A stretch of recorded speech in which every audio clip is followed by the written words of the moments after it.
বিরতির পর স্বাগত। এবার শিক্ষা প্রতিষ্ঠান এলাকার আশপাশে তামাক জাতীয় জিনিসপত্র বিক্রি করা বন্ধ করতে হবে। বন্ধ করার প্রতিবাদে বন্ধ করার বিষয়কে সামনে রেখে মাঠে নামলো ধর্মনগর মহকুমা প্রশাসন। জানা গেল মঙ্গলবার দিনভর মহকুমা প্রশাসন এবং আরক্ষা প্রশাসনের যৌথ অভিযানে ধর্মনগর মহকুমা এলাকায় বিভিন্ন বিদ্যালয় সংলগ্ন দোকানগুলিতে অভিযান চালিয়ে বাজেয়াপ্ত করা হয় বিপুল পরিমাণে তামাক জাতীয় দ্রব্য সামগ্রী। এই অভিযানে নেতৃত্বে ছিলেন ধর্মনগরের মহকুমা শাসক সচল দেবনাথ, ছিলেন ডিসিএম জিনিয়াস দেববর্মা সহ আরক্ষা প্রশাসনের আধিকারিকরা।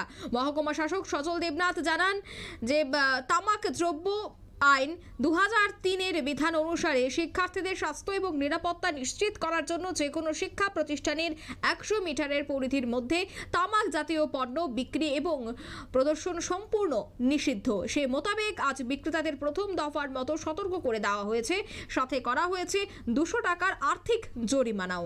আগামী দিনে মহকুমা প্রশাসনের তরফে এ ধরনের অভিযান জারি থাকবে বলে জানান মহকুমা শাসক সচল দেবনাথ। মহকুমা শাসকের কি বক্তব্য শোনাচ্ছি। Cigarette and tobacco protection act 2003-এর ধারা অনুযায়ী কোনো শিক্ষা প্রতিষ্ঠানের সামনে তামাক জাতীয় পদার্থ ডিসপ্লে প্রদর্শন করা বা বিক্রি করা আইনত অপরাধ।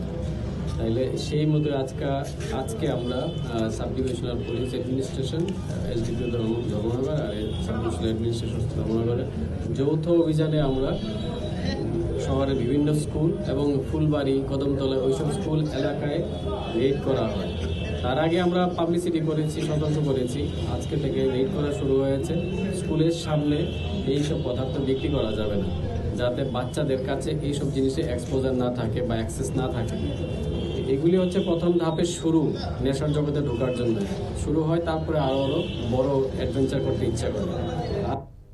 আপনারা শুনলেন বক্তব্য। আজকের শিশু আগামী দিনের ভবিষ্যৎ, তাই শিশু এবং তরুণদের তামাক ব্যবহারে ক্ষতিকারক প্রভাব থেকে রক্ষা করতে বিদ্যালয়ের আশপাশ এলাকা থেকে এবার এই সমস্ত দ্রব্য বিক্রি বন্ধ করতে হবে। সেই বিষয়গুলিকে সামনে রেখে আজ তারা মাঠে নামলো এবং আগামী দিনেও এই ধরনের অভিযান চলবে।